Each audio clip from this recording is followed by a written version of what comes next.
What is up, everyone? Welcome back to a brand new video on Lexalexus. Today it is the return of the championship predictions for match day 1. It's eventually arrived. The season's even come sooner than normal because of the World Cup. So we're having the season start a little bit earlier than normal, but it's felt forever since my last score predictions video. It's all back. Score predictions weekly. The watch-alongs will be back. There'll either be a 3 PM live watch-along Soccer Saturday stream that I'm going to be doing on the Saturday. And there's also going to be the Prediction League. That is going back. I'm still yet to get hold of prizes. I mean, to be fair, I actually won the last league, not meaning to brag.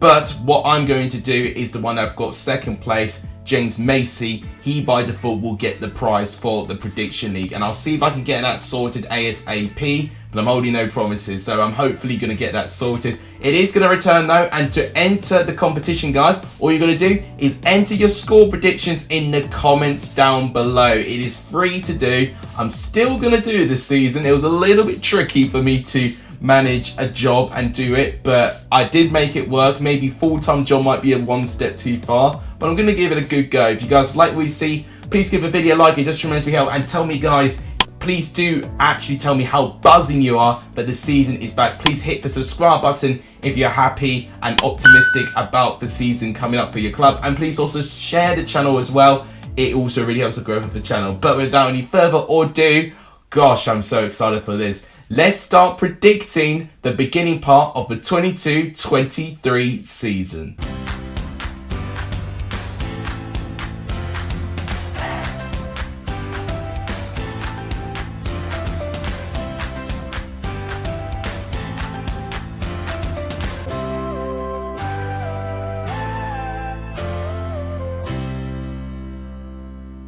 Our opening game in the championship season is tomorrow's game, Huddersfield versus Burnley. God, I mean, I tell you what, this would have been a really interesting game had Huddersfield still felt full strength, if they kept the likes of Lewis O'Brien, Harry Toffolo, and they still had the manager that took them to this really, really good season that they had last year in Carlos Corberán.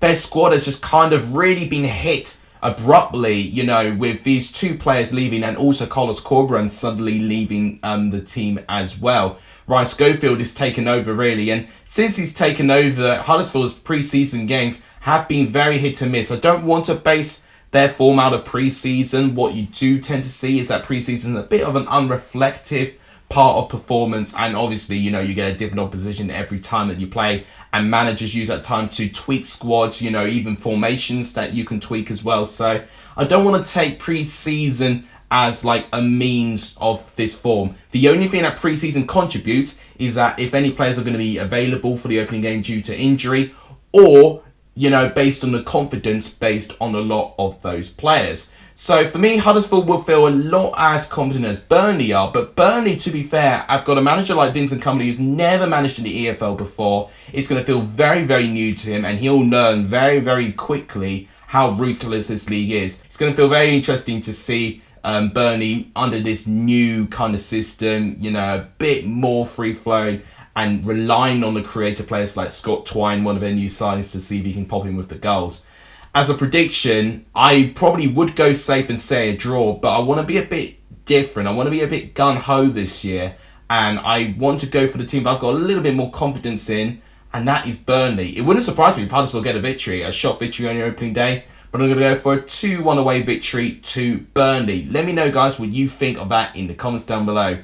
Next game to predict is the start of the Saturday games. We start off with Blackburn versus QPR. This is a very interesting game to me because it's two teams, two very changed teams with two completely new managers as well. So it's going to feel very interesting to see which team's going to come up on top there. Personally, I think the more prepared team is going to be the team that edges the other team there. Based on the team, I think QPR in general have a more balanced squad. I think they are much better with their attacking quality as well. Blackburn still have Ben Brereton, but I don't know if he's going to stay there all that longer though. They've lost two heavily attacking players like Rida Kadra and Joe Rothwell, the first one of those joining a championship rival in Sheffield United, which must not be a great deal for them, unfortunately, there. with QPR, their pre-season has been a bit hit and miss compared to what I've seen with Blackburn, really. So it's going to be a unique one to try and base off who's going to get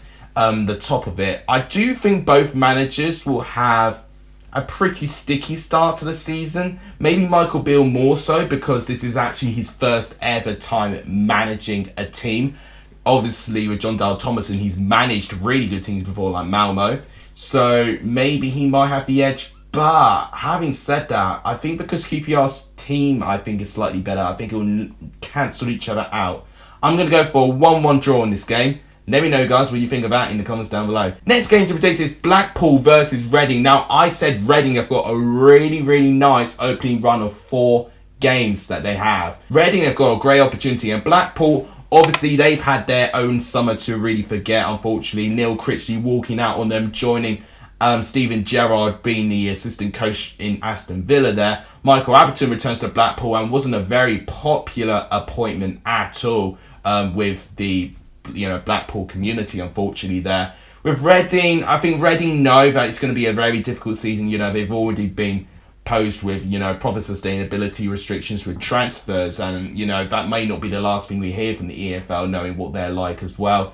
And Paul Ince as well still feels pretty unproven and unestablished as a manager for Reading at the moment. But with Reading, the firepower that they got, I could just see Ovie Ejaria making a Miranda wrong, and then Lucas João just getting the right place at the right time, and potentially that being the difference. So I think for their attacking play, I might edge Reading. I'm going to go for a 2-1 away victory to Reading. Let me know what you think in the comments down below. Next game to predict is Cardiff versus Norwich. Now, Cardiff have got a lot of new transfers in, and I won't lie, I think they've really improved their squad for the good, but I do think it's going to take a little bit of time to see them all gel. I don't think all 12 signings are going to be featured in the starting 11. I mean, it's going to be physically impossible, but I do think we will say a good number, and, it can take a little bit of time for them to gel. With Norwich, I feel like they know what squad they're going to go with at the start of the season, really, and pre-season has been a little bit hit and miss for Norwich. They beat Marseille, but then they follow up with a 2-0 defeat to Celtic. And I actually vividly remember Norwich's first game, in the Championship 2 seasons ago, Wales against Huddersfield, and it was a very, very nervy, and it was a performance that they struggled to get going. And Norwich don't tend to start the season very well. But I'm still going to edge them, but very, very narrowly. I'm only going to go for a 1-0 away victory to Norwich, because I think Cardiff will not make it easy. Let me know what you think in the comments. Next game to predict is Hull Bristol City. Bit similar to Blackburn and QPR. I think this game's very unpredictable, but, for exciting reasons for both teams. I do think Hull are going through one of the biggest changes, and we talked about Cardiff and the amount of change they're going to have. But Hull, I think, is going to have another level change to new ownership, and even the signings they got in. Fantastic quality, but likewise with Cardiff, I think will take time to gel and potentially flow well as well. And Alderweireld is going to have a really big test to try and get his players on board for that. With Bristol City and Nigel Pearson, you think it's the same thing. Nigel Pearson's going to have, I believe, his second full season now with Bristol City. But having said that, I do think there's a little bit more optimism now with the signings that they got, especially prioritising their defensive positions there. And pre-season has looked quite good for them as well, beating Bournemouth 1-0 in their most recent game as well. So I think on the whole, you may think that Bristol City may feel a little bit more prepared and up for it and more organised, since the fact that they didn't spend too many players, but they've got enough players to improve their squad. And Hull are probably going to go through a couple of games of just rejigging their squad and finding which squad works best. But I think it's going to be a very open game. I do think, whilst they have got a new back line, Bristol City, I do think they could ship some goals. Hull, I think, based on the organisational structure, or the lack of it in particular, I think they'll lead goals as well. So I'm going to go for a 2-2 draw. Let me know what you think of this prediction in the comments down below. Next game to predict is Luton versus Birmingham. Now beware, guys, this is going to be the shock of the video, because I might predict a Birmingham win, because Luton just don't like playing against Birmingham. They are their bogey team. And Birmingham, with John Eustace in charge as well, they had an all-right pre-season, actually. I think they only lost one game in their pre-season. Correct me if I'm wrong, Birmingham fans there. But they played some pretty decent opposition, and I think gave a good counter for themselves as well.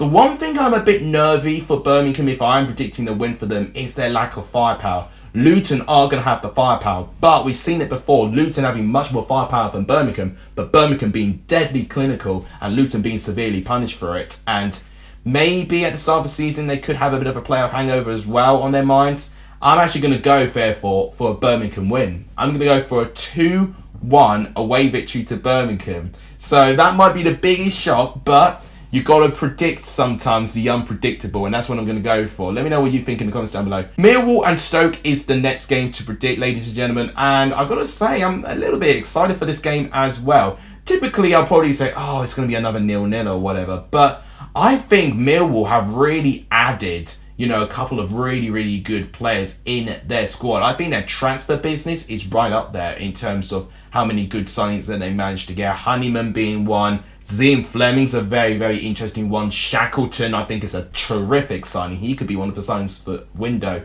if he has a really good performance. Cresswell's also interesting. And for Stoke, I think they have started to pull through with their transfers as well. One of the most interesting ones is Dwight Gale. So I'm going to be very interested to see Benik Afobe versus Dwight Gale. Who's going to get more goals? So I'm definitely going to be really excited to see the outcome for this one.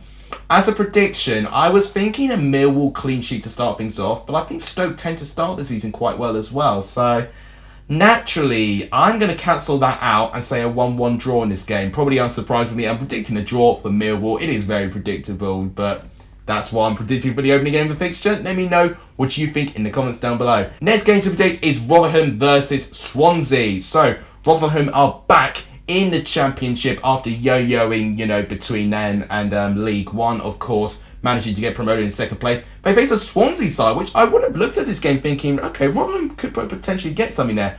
But now the more I think about it, I think Swansea, this is a now or never season for them. They had a terrific second half of last season and they've been playing some really great football. The stats say that Swansea should be one of the best teams in the Championship. But what has let them down is making mistakes and errors leading to goal and defensively not being strong enough. They made a big statement in getting Harry Darling in, trying to improve that back line. He was definitely one of the best League One defenders from last year. So I'm really intrigued to see if Swansea feel more organised in that front. With Rotherham, they made a handful of signings, and I've got to be honest, maybe apart from Connor Washington, who I think will be very interesting, I don't think any of them are going to make an impact. So I've got to say, as a prediction, I think Swansea might get to a winning start. I'm going to go for a 2-0 away victory to Swansea. Let me know what you think in the comments. Next game to predict is Wigan versus Preston. We've got a Lancashire derby on our hands in the opening day of the season. If you saw my video in that, I'm predicting the first red card to be in this game with James McLean getting sent off.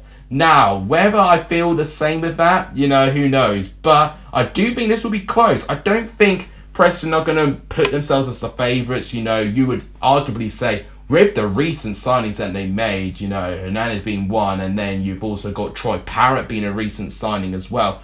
Preston have pulled through with their signings quite recently, and they've started to get a bit more depth where they really needed it. One in the back line and one in the creative midfielder position. And I think Preston have prioritised the areas very well. And I actually think they've been a bit smart with their business, actually. Now, with Wigan, they've been rather quiet with their business, and that is what I think separates them with Preston right now. I think they've still got a bit of a bridge to get to Preston's level personally, and it's no disrespect to Wigan there. I think because it's a derby, it'll feel really tense. Preston do tend to have a good record in derbies. I'm going to go for a 2-1 away victory to Preston. I think Wigan will give a good account of themselves, but I think North End will edge it. Let me know what you think in the comments. Next game to predict is the Saturday late game, Middlesbrough versus West Brom. I think both those teams will be up there in the Championship. So the fact we're getting a clash this early on is really exciting. Middlesbrough, I think, as I said in my predictions, are nearly there, but I think they will be a bit short up top. They've been linked with Gyökeres and Rodrigo Muniz. If they get either one of them, or maybe even both, I think Middlesbrough will have the perfect squad to even attack the Championship season. With West Brom, on the other hand, I'm really excited to see what they've got going forward with these attacking signings that they have made. You know, you've got to be honest, Daryl DK is now going to have a full season with West Brom. That's going to feel like a new signing based on the fact he was injured and didn't feature for West Brom. You've got Jed Wallace and you've got John Swift. you know, potentially going to be in or around that front three as well, which I am just excited to see how they're going to work together. Carl Grant maybe could even be an option if DK cannot start. So I want to say West Brom, but something tells me Middlesbrough is going to try and get something there. I really think it's going to be really tough. I think both teams will have high expectations and naturally draw a blank because of it and fall short. I'm going to say a 0-0 draw. Let me know, guys, what you think of that in the comments down below. Next game to predict is Sunderland versus Coventry. Now, this is really tricky to predict because I think based on squads, Coventry, with the fact they've kept Callum O'Hare, Gustavo Hamer, all these players linked with moves away, I think Coventry's squad is looking better than ever and can really start the season. The one thing I will say with Coventry, maybe they could be a bit more busy in the transfer window, but maybe it's a good sign that, you know, that Mark Robins is satisfied with his squad, so that could be a really good sign for them. They face a Sunderland side where they've made a couple of signings, but once again, not too many signings. But Sunderland are now going into this rejuvenation period now. You know, they've been stuck in League One for 5 consecutive years. They've now been given the golden ticket back to one of their consecutive relegations within 2017 and 18. So now they've got a really good crack to try and really establish themselves and to have a comeback to potentially go back to the Premier League. And it's really got to start from game one. And I think Alex Neil is one of the most ideal managers to have with that. I think he'll set his team up very, very well. And I actually think Sunderland will ride off the really, really big crowd. I've not checked the attendance for this game, but it's going to be massive. I'm telling you that. But Coventry have got a pretty good away record in the second half of the season, and their away form has been pretty decent, and their away crowd can really, really help them as well. I want to edge Coventry, but you know what? I'm going to say a 1-1 draw again. I'm going to sit on the fence. I really can't edge either one of those teams. Let me know what you think of that in the comments down below. Final game to predict is Watford Sheffield United. I mean, I thought Middlesbrough West Brom was big enough in itself. This is even better for me. I think not only will these teams be right there, but I've predicted both of those teams to be within the top 3. So I think this is the biggest game coming out this weekend. Now, the thing is, Watford have got a situation where they've got Rob Edwards, who's unproven in the Championship, but they have got still their hard-hitting players in. I think Sarr may feature. I don't know if Dennis is going to feature, to be honest. I think he's more likely to leave than Sarr is at the moment. But Watford, they've got a good amount of that squad that have played in the Championship. João Pedro, I'm really excited in particular to see him again. I was having really good amounts of joy seeing him in the Championship 2 years ago. Sheffield United, I think, are really going to attack this season. I said it on Matt's video, actually, about higher or lower, that I think Sheffield United will be the hungriest team to really try and fight off that playoff hurt. They really got, you know, knocked out for the playoffs in the most devastating way. And I think the way that Heckingbottom actually rejuvenated the form and installed belief in this Sheffield United side, I think it will take them over the line. And I think Watford are going to have a pretty slow start. So as a result, I'm going to edge Sheffield United and say 2-1 to the Blades. Let me know what you think of that in the comments down below. So guys, that is all of my predictions for match day 1 in the Championship 22-23 season. Just to say, another reminder, make sure you comment your predictions in the comments down below before kickoff, by the way. I don't want any of you predicting during kickoffs or trying to change some stuff, because there has been a lot of people trying to change and cheat their ways last year, but you can't fool me. I've got an eyes of a hawk sometimes. But thank you guys for watching this video today. If you guys enjoyed it, please give the video a like. It just tremendously helps. It really helps the channel right now. And please like the video if you're buzzing of this new season starting now. Please do hit the subscribe button. It really, really helps to grow this channel. And please also share the channel too. That really helps too. That'll wrap it up. Thank you guys so much for watching. You guys are legendary for Sonny in this video. As always, I'll see you guys soon. Take care, everyone.